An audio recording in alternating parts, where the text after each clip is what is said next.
Assalamualaikum warahmatullahi wabarakatuh. Halo para rekan ASN dan seluruh pendengar setia, selamat siang dan selamat datang di podcast Bedah Isu Viral, Bangsa Kita di Layar Digital.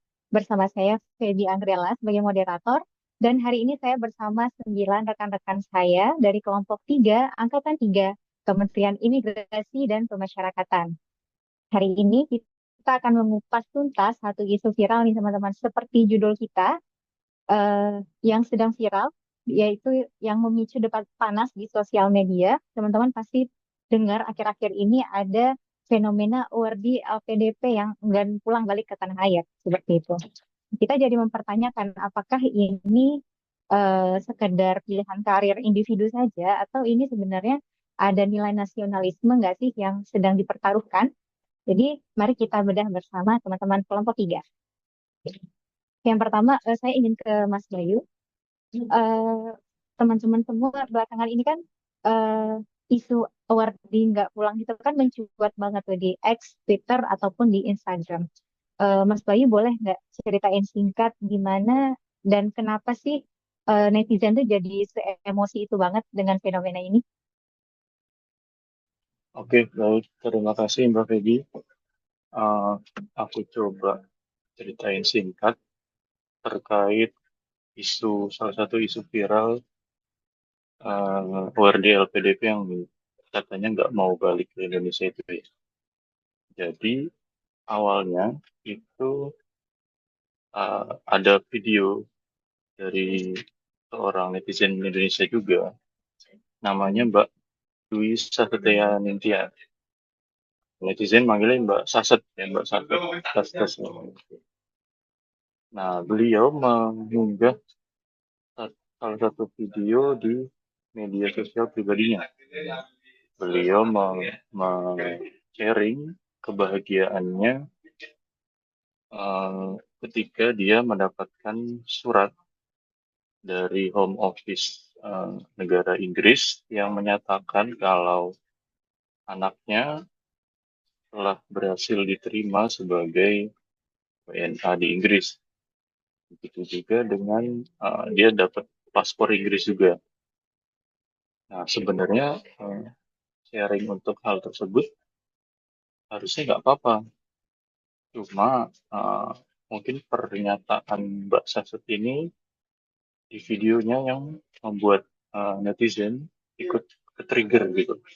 Nah, pernyataan beliau ini yang pertama dia bilang cukup aku aja yang WNI, anak-anakku jangan.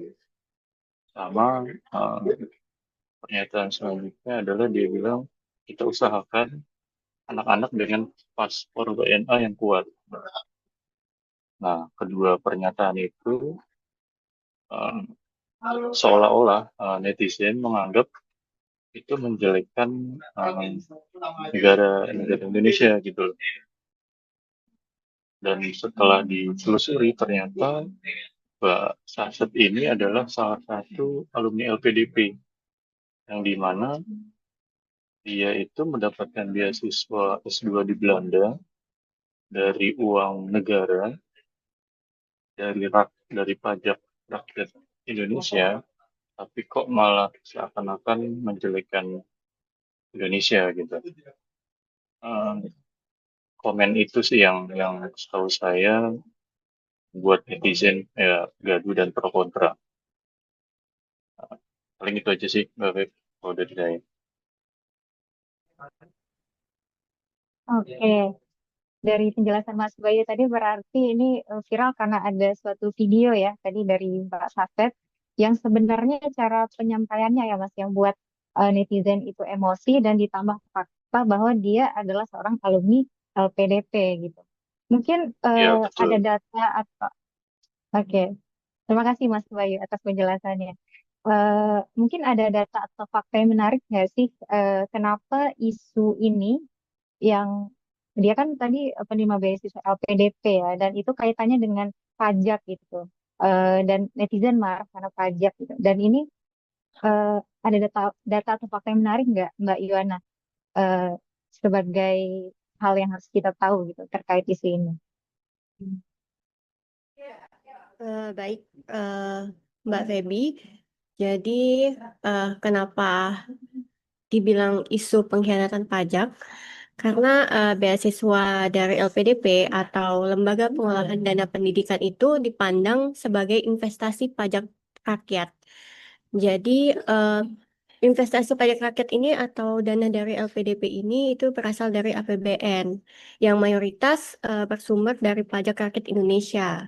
Karena itu, publik itu melihat beasiswa ini bukan sekedar hadiah atau diberi secara cuma-cuma aja, tapi dana masyarakat yang diinvestasikan pada individu untuk keuntungan kolektif bangsa.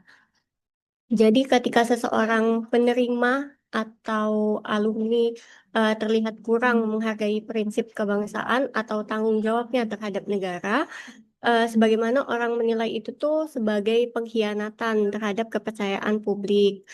Karena mereka menggunakan uang pajak tetapi tidak menunjukkan kontribusi yang dirasakan oleh masyarakat. Eh, dan juga kan kalau di LPDP ini ya, mereka itu ada eh, batasan buat kembali lagi setelah menerima beasiswa, yaitu kewajibannya itu mereka harus pulang lagi ke Indonesia itu selambat-lambatnya itu adalah 90 hari setelah menyelesaikan pendidikannya di luar negeri. Kemudian kalau misalnya dia belum balik, eh, kalau belum balik dalam waktu yang ditentukan, maka akan diberikan sanksi administratif. Kalau misalnya dia setelah itu belum lagi balik, 30 hari kalender itu diberikan sanksi lagi dan akan dihapuskan statusnya sebagai penerima beasiswa dan wajib mengembalikan dana beasiswa itu sendiri. Mungkin itu aja Mbak Baby. Oke, terima kasih Mbak Yuwana. Berarti teman-teman benar sekali ya bahwa apa yang diterima oleh para awardee LPDP itu adalah dari bersumber dari APBN yang berarti adalah pajak rakyat gitu ya. Dan tadi Mbak Yuwana juga mention bahwa semua ini ada regulasinya ketika mereka mendapat dana tersebut, apa nih kontribusinya dan ada jangka-jangka waktu yang ditentukan oleh regulasi dan kalau mereka melanggar nanti akan dihukum. Sebenarnya sudah jelas ya Mbak Iwana tertuang di dalam aturan. Tapi seperti tadi kita lihat banyak masih yang enggan pulang gitu. Nah nanti akan kita bahas ini di para pembicara lain. Sekarang saya ingin bergeser ke Mbak Erika. Dari kacamata Mbak Erika, gimana sih komentar netizen itu? Apakah tadi semuanya pada negatif, semuanya merasa marah karena makan pajak rakyat, atau ada yang membela gitu? Ada yang memberikan opini berbeda yang pro dengan Mbak Saset ataupun alumni-alumni Wardi lain yang nggak pulang. Menurut Mbak Erika gimana? Baik Mbak Peggy, kalau secara umum respon publik ya terhadap kasus Mbak DS itu dan secara nggak langsung mempengaruhi properti yang lain itu terbagi menjadi beberapa kelompok, ada bentuk kesamaan atau kritik negatif, ada juga yang beropini positif atau seperti pembelaan, namun jumlahnya sangat sedikit dibanding kritik negatif yang disampaikan, itu lebih dominan. Ada juga sedikit yang berpemilih netral. Nah, secara keseluruhan mayoritas sih negatif ya.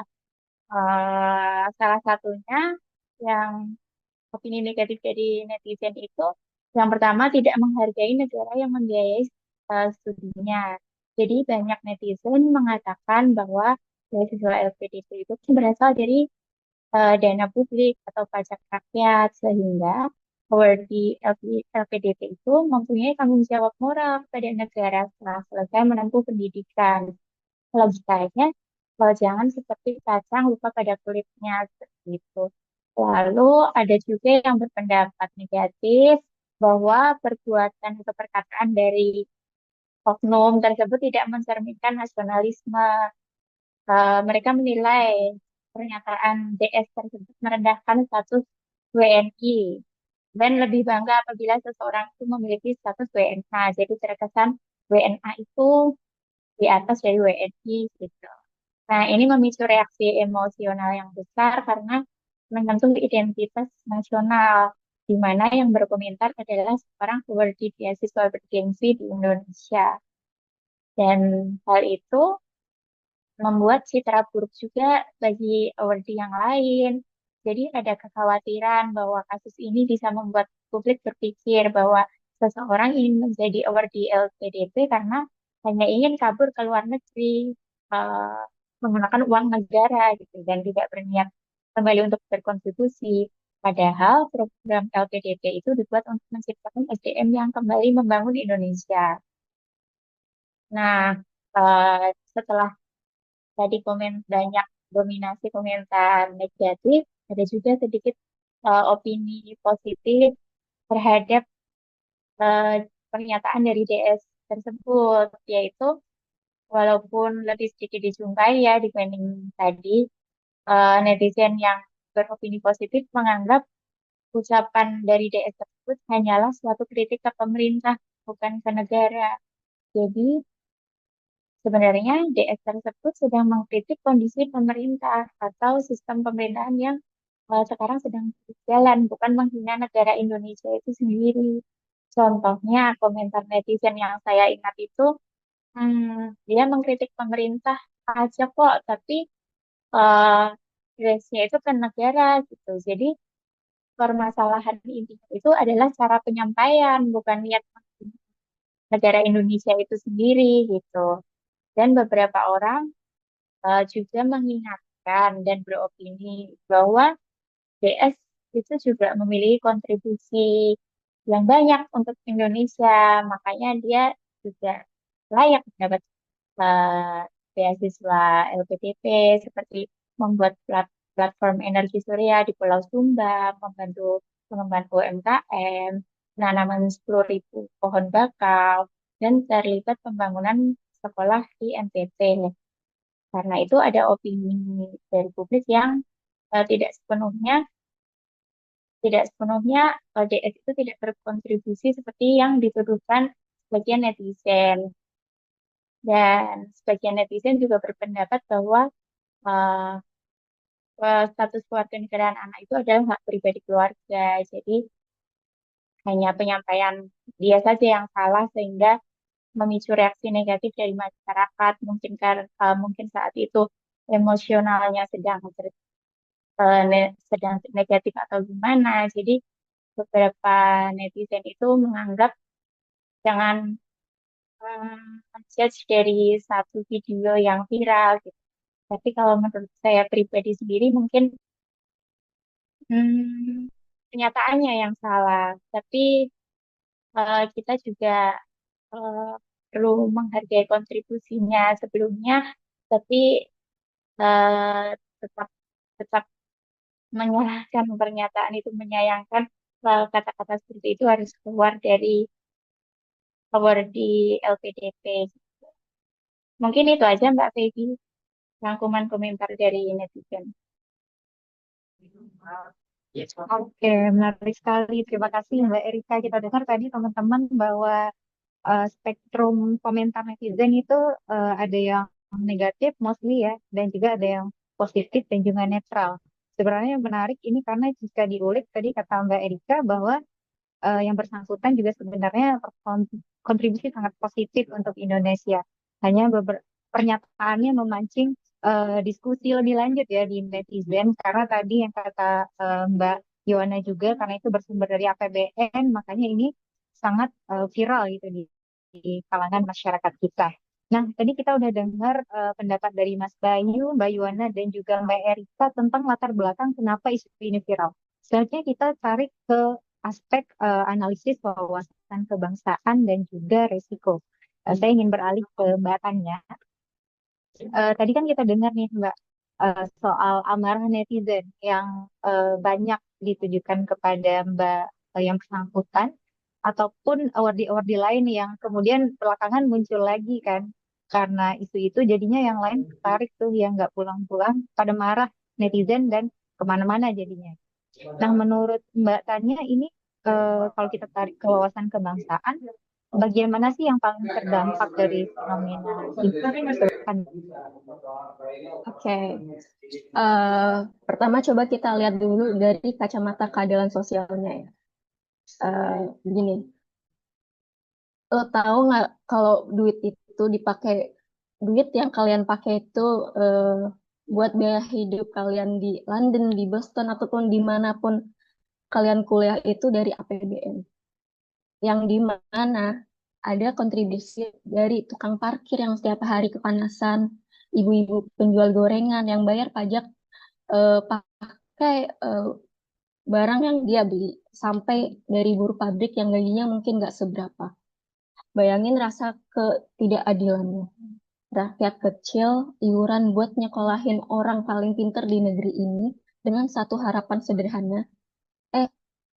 Lo kalau udah pinter, balik ya, benerin ekonomi kita, benerin sistem kesehatan kita. Tapi pas udah lulus, si pinter ini malah bilang, aduh sorry ya, gaji di Jakarta nggak cukup buat buat sekedar beli kopi estetik gitu. Nah, ketika si penerima beasiswa ini memilih menetap di luar negeri hanya karena gaji yang lebih besar, mereka secara egois memutus rantai manfaat yang seharusnya kembali ke rakyat kecil itu sendiri. Ini bukan masalah soal karir, tapi juga masalah pencurian kesempatan dari anak bangsa lainnya yang mungkin lebih punya hati nurani untuk mengabdi di Indonesia. Jadi kalau ditanya ini soal pilihan karir, menurut saya ini adalah soal integritas. Masa kita mau jadi bangsa yang mensubsidi negara maju? Kita yang bayarin sekolahnya, negara maju yang dapat otaknya dan pajaknya. Kan gak lucu kalau kita susah payah nabung, tapi tetangga sebelah yang dapat enaknya. Secara keadilan sosial sendiri, ini adalah kerugian besar bagi masyarakat Indonesia yang masih berjuang melawan kemiskinan dan rendahnya SDM lokal. Satu hal sih yang mau saya tekankan, pendidikan tinggi itu emang hak untuk semua orang. Tapi pendidikan yang dibiayai oleh negara adalah amanah. Wawasan kebangsaan bukan cuma teori di buku kewarganegaraan saja, itu adalah rasa ngerti berterima kasih.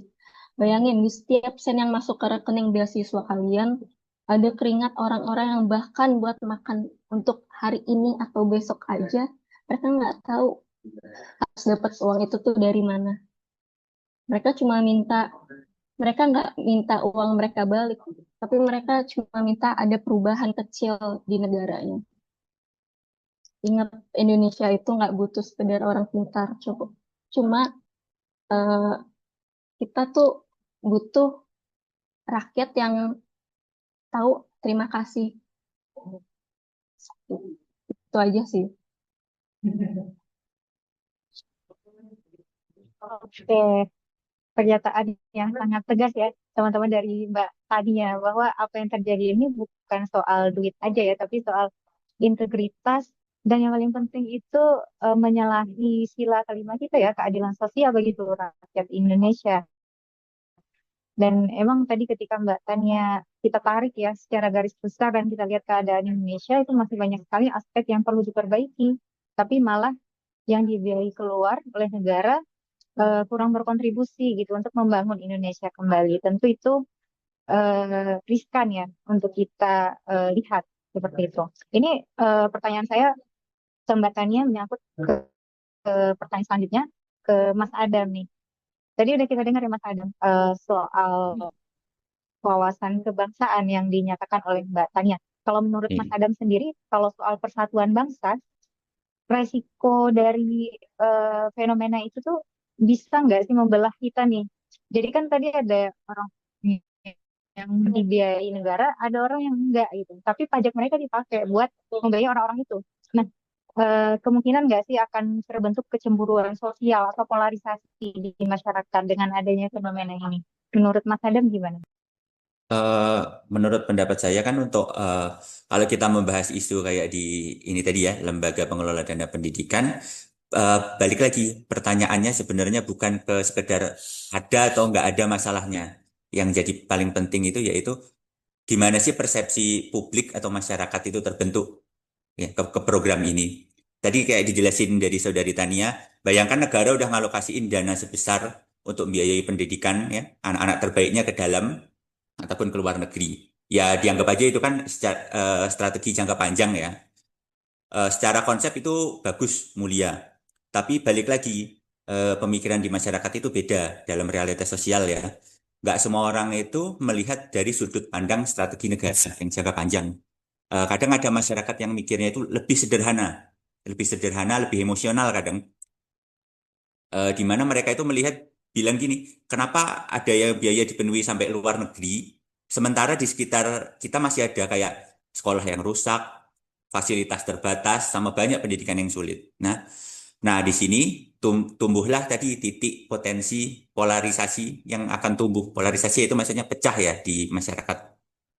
Eh, di sini tidak selalu lahir dari kebijakan yang salah, tapi yang tadi lahir dari persepsi yang berbeda-beda tadi.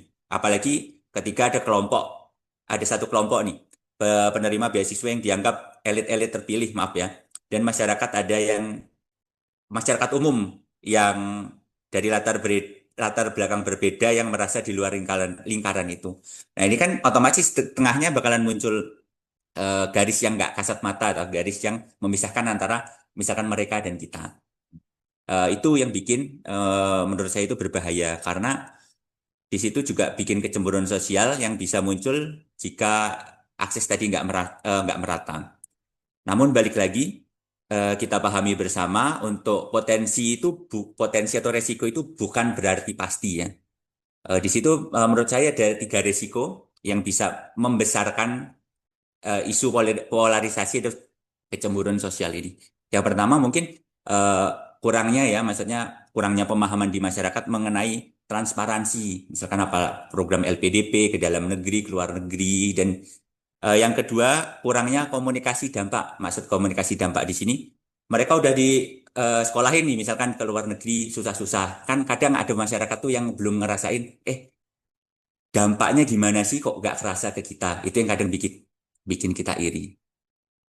Ya untuk yang ketiga kesenjangan simbolik yang tadi ya, masa udah di sekolahin lama-lama di luar negeri kok hidupnya enak kok kita yang biayain tadi yang dijelasin sama Saudari Tania udah dibiayain enak-enak kok malah nggak balik ke negara. Itu aja sih. Balik lagi ke persepsi masyarakat. Oke, terima kasih Mas Adam atas pendapatnya. Ya, kita berarti dapat menyimpulkan bahwa polarisasi sangat mungkin terjadi ya dengan adanya ini karena ada masyarakat yang harus dikasih paham sama orang-orang yang tadi yang cara menyampaikannya mungkin kurang tepat gitu ke masyarakat. Tadi poinnya menarik Mas Adam soal masyarakat kadang nggak tahu ya bahwa eh, mereka itu dibiayain negara nggak ujuk-ujuk gitu loh. Ada yang mereka lewati, ada persyaratan dan segala macam yang harus mereka penuhi. Kadang tuh masyarakat mikir enak banget ya mereka dapat gitu. Saya juga mau dong. Padahal kan nggak semudah itu. Tapi juga dari sisi si penerima beasiswa juga harus sadar bahwa itu adalah uang masyarakat. Baik. Soal wawasan kebangsaan ini, saya ingin bertanya satu lagi ke Mas Sapian. Mungkin nyambung juga ya pertanyaannya.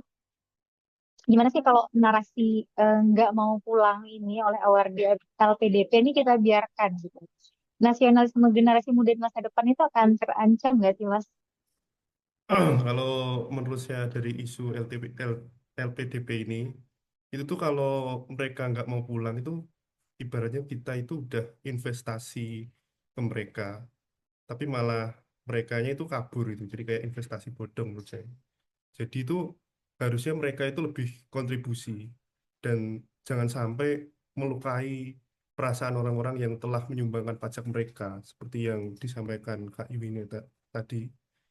Karena LPDP ini kan berasal dari pajak negara dan mereka dibayar dari pajak. Tidak seharusnya itu mereka itu bilang seperti itu juga. Bahkan sampai mencederai hati para penyumbang pajak kita. Kalau mereka sampai nggak mau pulang ini kan kita bisa rugi banyak selain dari sisi ekonomi ya Kak.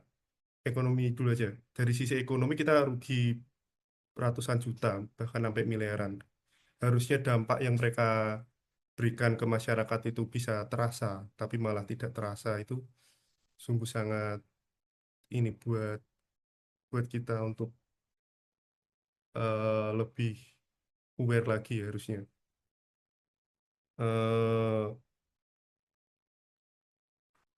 Harusnya itu kalau itu tuh jangan sampai beranggapan itu seperti itu, karena harus mempunyai kompas moral dan juga adanya rasa cinta tanah air agar bisa membangun negaranya kembali. Menurut saya sih seperti itu, Kak Devi.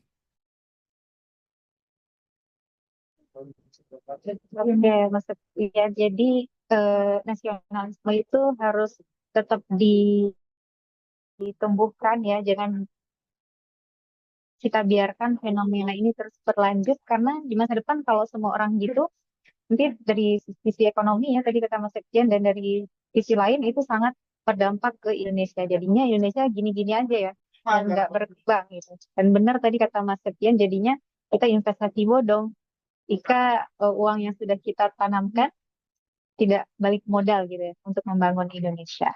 Terima kasih Mas Alfian.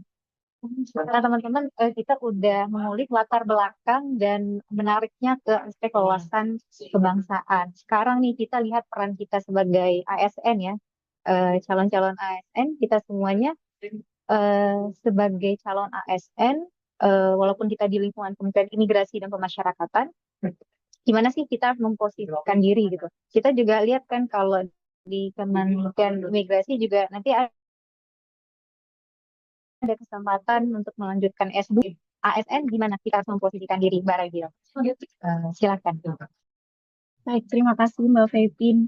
Terkait dengan bagaimana sih kita sebagai calon ASN memposisikan diri, terlebih sekarang ini kita ada di lingkungan Kemenimipas, Kementerian Imigrasi dan Pemasyarakatan.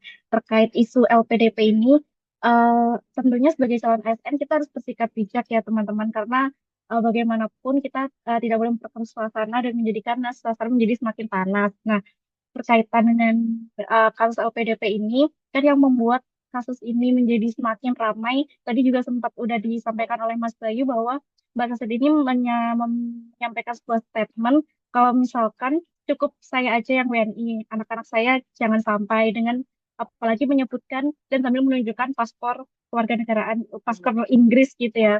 Nah, apalagi kita yang di Kemenimipas, kita juga berkaitan dengan paspor ini sendiri melalui Ditjen Imigrasi. Nah, sebenarnya selain dengan isu LPDP ini, dengan pernyataan Mbak Saset juga akan mengundang pertanyaan dari rekan-rekan yang lain, karena Mbak Saset juga menyebutkan bahwa paspor Indonesia itu lemah. Nah, di sini kita kan juga pasti akan ditanya sebagai orang yang ada di Kementerian. Nah, kita juga bisa memberikan edukasi ke masyarakat kalau misalkan eh, Kementerian Imigrasi dan Pemasyarakatan sendiri untuk saat ini untuk bebas visa kunjungan juga sudah ada di 70 sampai 80 negara. Nah, untuk bisa paspor kuat itu kan tentunya kita juga butuh nih anak-anak terbaik bangsa, anak-anak yang mendapatkan LPDP itu kan juga anak-anak yang pintar, anak-anak yang bisa ngebantu kita. Nah, hal seperti ini kan kita juga butuh mereka, tentunya butuh kontribusi mereka juga. Itulah kenapa kita juga akan sangat disayangkan kalau mereka memilih berkarir di luar negeri, karena kita pun juga membutuhkan kan dengan statement seperti itu. Kemudian kita sendiri di Kemenimipas kan juga berperan ketika mereka akan keluar negeri, pasti mereka akan mengurus dokumen-dokumennya di imigrasi, mengurus dokumen-dokumen paspor. Nah, tentunya pemerintah Indonesia lewat Ditjen Imigrasi sendiri kan juga membantu kemudahan-kemudahan dalam pengurusan dokumen, tidak hanya di Indonesia sendiri, ketika mereka berada di luar negeri, masih ada atasé imigrasi yang akan membantu mereka ketika mereka kehilangan paspor atau dokumen-dokumen yang ada di sana. Nah, hal-hal seperti ini kan hal yang diberikan oleh pemerintah Indonesia.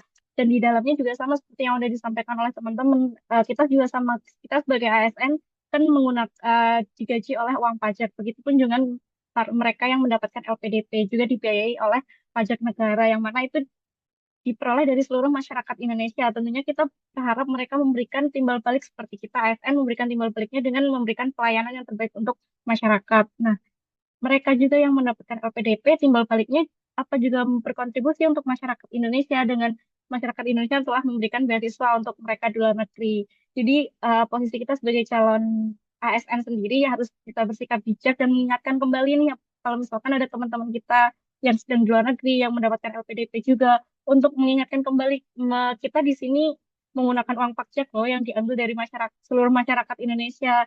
Jadi kita juga harus bisa kembali ke negara kita, membangun negara kita dan berkontribusi untuk masyarakat Indonesia. Itu Mbak Feby.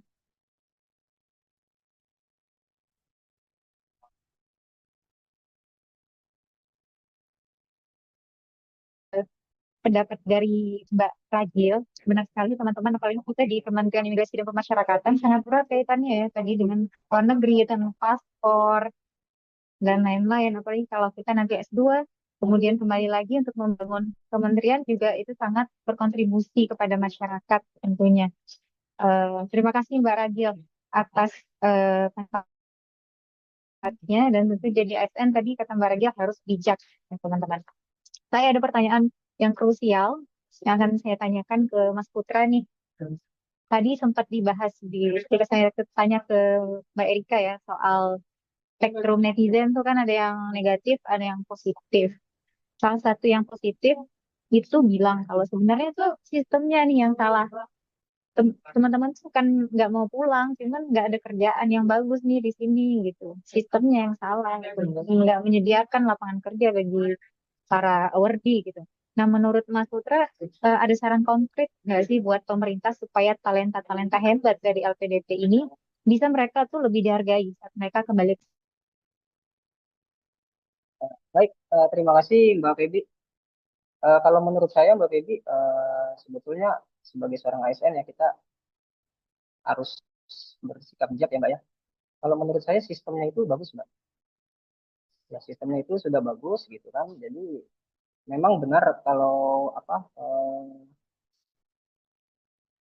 penerima beasiswa LPDP ini memang kalau ke luar negeri, memang kenapa mereka lebih memilih tinggal di sana tidak mau kembali ya itu Mbak, karena mereka bingung Mbak kalau ketika kembali di sini mereka itu mau apa gitu kan.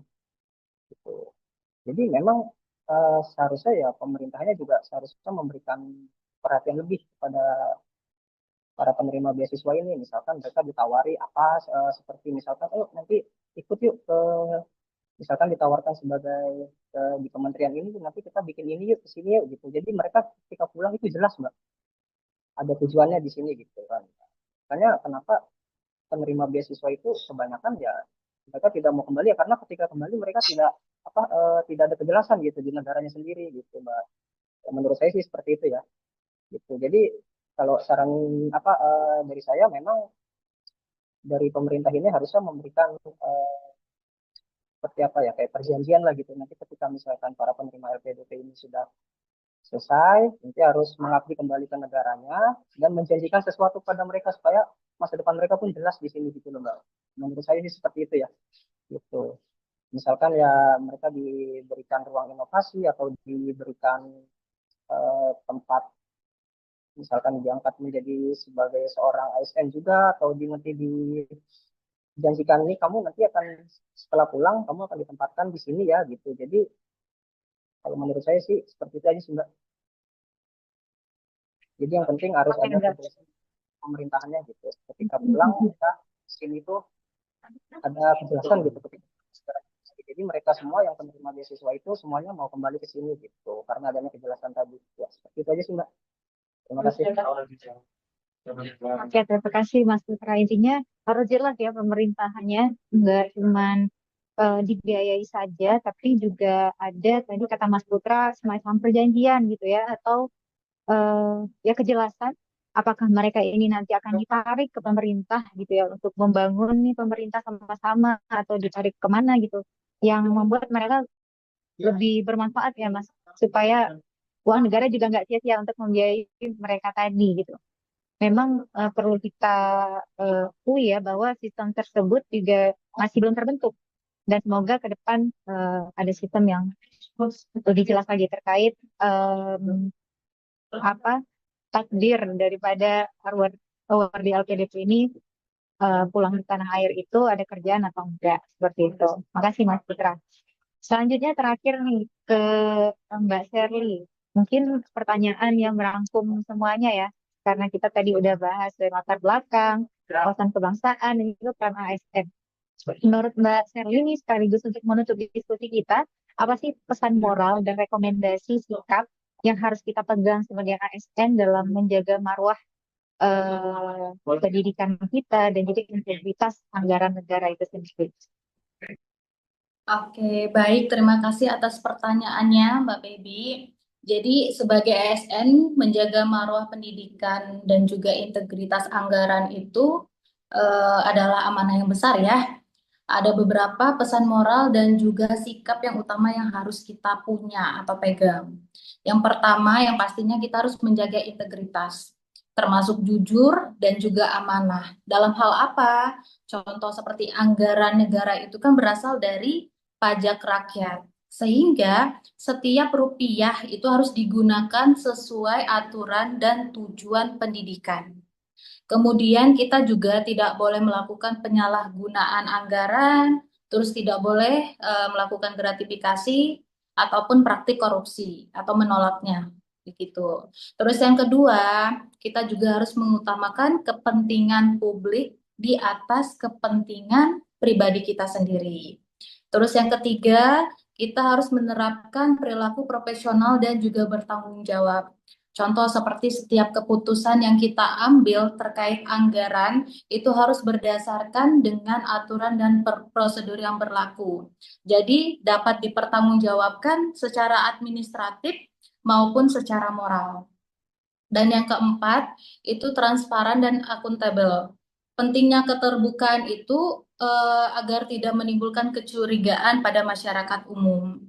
Terus berani bersikap etis, di mana kadang kita sebagai ASN mendapatkan berbagai tantangan dari berbagai pihak. Jadi di sini kita harus berhak atau bisa mengatakan kata tidak pada praktik yang melanggar aturan atau prosedur. Nah, dengan sikap-sikap tersebut, seluruh yang kita kerjakan tidak hanya legal secara administratif, tapi juga bernilai moral dan berdampak bagi kemajuan bangsa kita. Begitu. Begitu aja Mbak Baby. Terima kasih.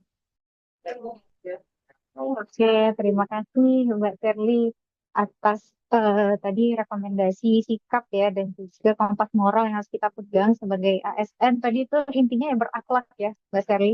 Kita harus menerapkan nilai-nilai itu Iya, benar. dalam ya ya kita usaha ya untuk menerapkan nilai-nilai tersebut supaya kita bisa berkontribusi aktif dan nyata kepada negara kita. Seperti itu. Oke nih teman-teman, tadi kita udah membahas dari latar belakang isunya, kenapa itu menjadi mencuat, kemudian apa impactnya kewawasan kebangsaan kita, dan bagaimana kita seorang ASN memilih bersikap untuk menghadapi fenomena ini. Nah, mungkin ini bisa menjadi insight bagi teman-teman semuanya untuk bersikap, dan juga semoga bermanfaat bagi teman-teman dalam kehidupan sehari-harinya. Dan teman-teman, saya izin menyimpulkan untuk podcast kita hari ini, kita harus sadar bahwa isu LPDP ini bukan sekedar angka gitu ya, bukan sekedar duit negara atau kontrak antara penerima beasiswa dengan negara di atas kertas. Bukan hanya itu, tapi adalah soal, tadi kata Mbak Tania, soal integritas gitu. Dan juga rasa memiliki terhadap tanah air kita. Jadi sebagai ASN, terutama di Kementerian Imigrasi dan Pemasyarakatan, kita harus membenamkan dalam diri kita bahwa apapun yang kita lakukan adalah untuk berkontribusi pada negara. Dan kembalinya para awardee, tadi bisa kita simpulkan, kembalinya mereka ke Indonesia itu adalah wujud syukur yang paling nyata yang bisa mereka lakukan untuk membangun Indonesia kembali atas apa yang sudah difasilitasi negara pada mereka. Seperti itu. Semoga bermanfaat teman-teman yang mendengarkan, dan saya ucapkan terima kasih kepada teman-teman kelompok 3 semuanya atas opini-opini yang menarik dan juga bermanfaatnya. Saya Febiang Bella dan juga rekan-rekan kelompok 3 Angkatan 3 Kementerian Imigrasi dan Pemasyarakatan pamit undur diri. Terima kasih. Mari terus berbakti kepada negeri karena Indonesia menanti bukti bukan sekedar janji. Salam nasionalisme, sampai jumpa di podcast selanjutnya. Wassalamualaikum warahmatullahi wabarakatuh. Waalaikumsalam. Waalaikumsalam.